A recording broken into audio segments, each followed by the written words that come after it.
at DFRF Enterprises in Orlando, Florida, the headquarters, and we are privileged to have the founder and CEO, Daniel Filho, here today to make a special announcement. This is May the 6th, and yesterday we had a historical event for the company. Daniel, can you share with us what that was? Sure. Well, a few weeks ago, we start to announce that we are converting the company from private to public. And finally, we accomplished that. Yesterday was the day where we officially launched the company. We already start the process today of conversion for the members. So that's the great news.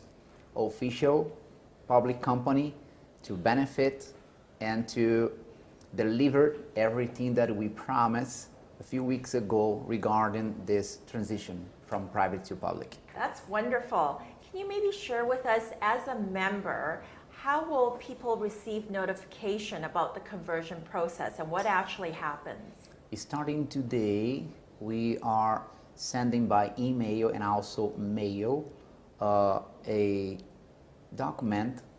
It's actually an authorization form where we are liquidating the balance on the account with the FRF on the membership program and converting into options.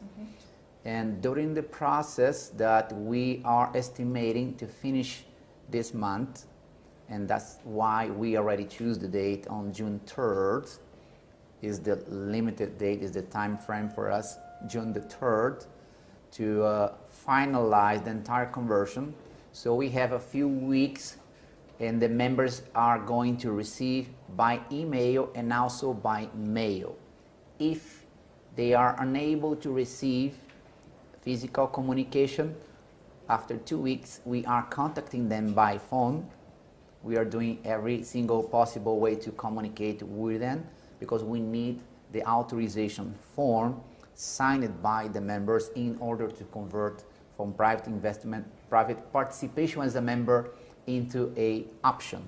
So after June the 3rd, we will be converted into actual stocks for the members. Well, that's great. Now, I understand that you've had overwhelming response to the program, and so there's a lot of people who were trying to get involved as a member prior to yesterday. So are you able to accommodate people who still want to become a member now? Yes. Well, it was amazing. A tremendous number of people that came to join on the past few days, knowing about the transition from private to public. And I also received over 1,000 petitions from members to postpone the official date for launching, but it wasn't necessary. And yes, we did find a way to accommodate everything and everybody, which was, company is already public. However, during the process of getting the authorization form and converting to options until we actually buy the shares for the members, we can continue accepting new members and also increase the participation for the current members. So that's how we choose, how we found a way to accommodate everybody. Company already launched public, but few more days working on the conversion process, so now we can accommodate everybody for a few more days. Well, I'm sure there's a lot of happy people hearing that news. Now, when someone is a member and they're thinking about converting, do they need to actually convert their entire balance, and at what price would they be converting at? Not necessarily the entire balance, but yes, they can do the entire balance or partially or even increase until June the 3rd. And the price that we fix it is a $15.06. That is the IPO evaluation that we got on the first place. The current value of the stocks are already over 18. However, we fix it at 15. So all the members that already joined expecting the results that might go up to $50 during the first month, they can take this advantage and join today, tomorrow, or next week before June the 3rd. They will have the same benefit of the value of $15 per share. Now that the company is already public, I'm sure you have a lot of people inquiring and asking you as to what is the stock symbol and what stock exchange is this trading on? We are holding this information until June the 3rd in order to protect the value and also the entire project. Plus, we are increasing our IPO. We are making significant increase during the next 3 weeks, and we decide not yet release the symbols and the information is in United States, since we already mentioned that before. Right. And we are also about to have registration and ready to go in other countries, but we cannot review just yet. So Daniel, when members actually want to liquidate their stock and sell, how would they go about doing that? As a member, we are selling preferred stocks instead of common stocks. So they can come through the company first, and we can do immediately liquidation. We'll buy from the members. Otherwise, they can also go through a broker dealer and sell in the market. And through the company is a simple process. Like I said, as a member, you have access, you have our platform, you have our shares reported. You can request online to sell it, and we will convert in current value and transfer the funds to your account at the FRF. It's the simple way to do, is directly with a company, and will be immediately, so we can pay instantly to the member. Oh, that's great. So can you maybe share with us what the difference is between preferred shares and common shares, or what the differences are? Yes. Preferred stocks, the name is already saying everything. You have the preference. If something happens, they have the preference to get paid. And we can also fix a term and rate on the preferred stocks. This is something we cannot do at the common stocks. Common stocks is whatever we have operating in course or left in an event of insolvency on the company. So the common stocks comes last. Now, before, there were insurance policies that were given to the membership. Do these preferred shares still carry insurance? Only the preferred stocks, only the preferred shares will have the same benefits. Doesn't change anything. Will be insured only for members, because members are the only ones that will access the preferred shares. Great. And what other benefits? Are there still dividends to be received? They will get dividends. Same thing for the common stocks. However, like I said, for the preferred stocks, we can determine terms and rate differently from the common. But yes, we will get dividends as a member. And the dividends, it won't be different of what they are getting today.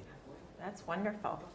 Now, once they've liquidated their shares and they want to be able to access, there used to be debit cards for members. Is that the same process now? Same process, nothing will change. We are just adding more benefits. Now, I understand that there's a new platform, though, for the debit card.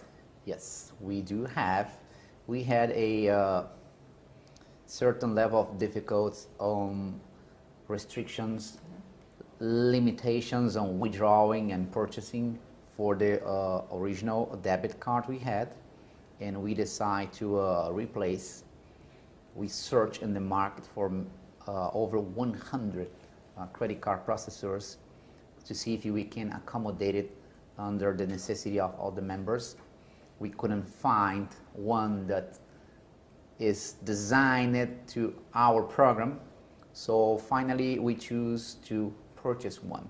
So now we have our own processing card company, so we can establish the limits, and we will keep this benefit to the members. As a member, you get the preferred shares, you get the insurance to guarantee to secure your principal and all the money that you earn and you leave in the platform converted into stocks, and you have the debit card also to access unlimited your funds that you have available in your account. So are you already able to start issuing debit cards at this point? We just did it. Really? Yes, yesterday we submit the first request for thousands of cards has already been printed as we speak now. Oh, I'm sure the members will be excited about that. Yes. Now, since you have your own platform, does that change for people who actually want to contribute or in the future buy stock? Would they be able to maybe use their credit cards to do that?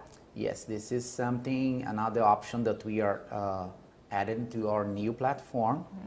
We are testing for a few weeks already. We will be able to accept the debit cards, credit cards, and ACH to purchase the stocks through our system. Wow, that's wonderful. So what if people are asking in terms of this platform as to where it's located or what institution is behind it? We cannot reveal the institution for security reason, but eventually we will share that information. Everything is operated here in U.S.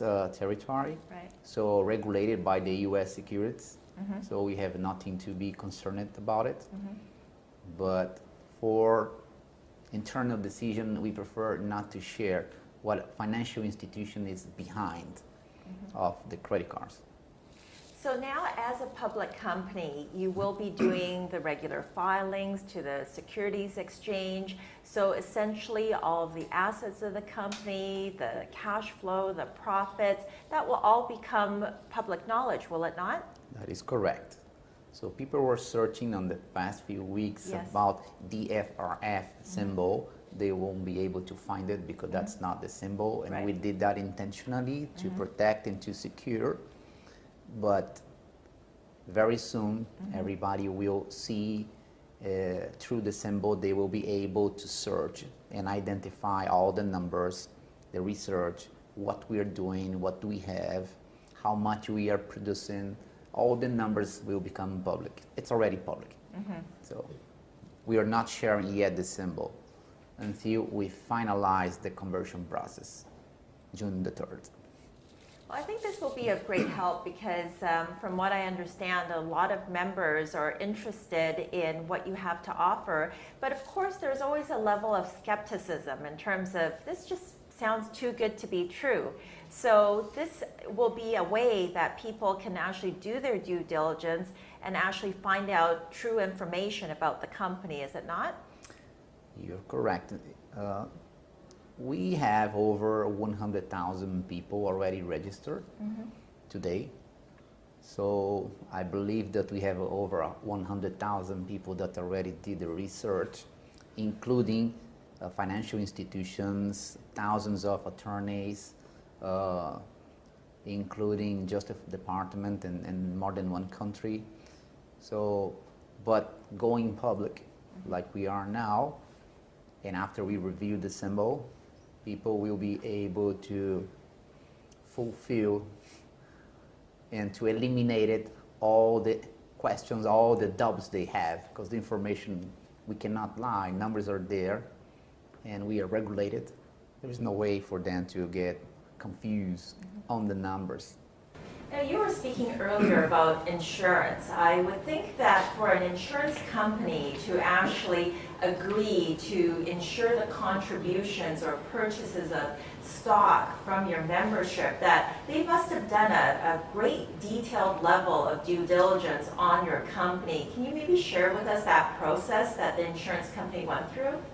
It's a very extensive process for them to accept it. So we passed through several levels of due diligence, not only the insurance, also for the credit card, the debit card processing. We have to be approved and authorized by the financial system, and we did. So we passed through all of them. The insurance company understand today with details what the business is about, what risks they are assuming, taking. And I don't know if we have time for me to go in details specifying how the insurance company analyze and how they make the decisions of go accept or not. But what I can tell you for sure is we pass on the test, on the due diligence, and we are authorized and they are insuring everybody. Now, for an insurance company to accept you, don't they usually actually require some sort of bond or security of some sort? Did you have to place assets with them? Yes. The insurance, in order to accept it, to take this level of risk, they request from us 200% as a collateral and also 100% credit line, dollar per dollar, plus they keep charging us a 7% premium for bond that is printed. So 200% collateral in financial assets that we provided, 100% cash credit line, and 7% premium. So they are over secured. So they can guarantee and pay without any risk, any problem. They have a huge margin to operate it. Great. Well, thank you so much. Well, it's a pleasure to have you here today and to be able to share this exciting news with everyone. And so we look forward to seeing the growth of this company as it goes into the future as a public company. Thank you, Daniel. Thank you, Serena.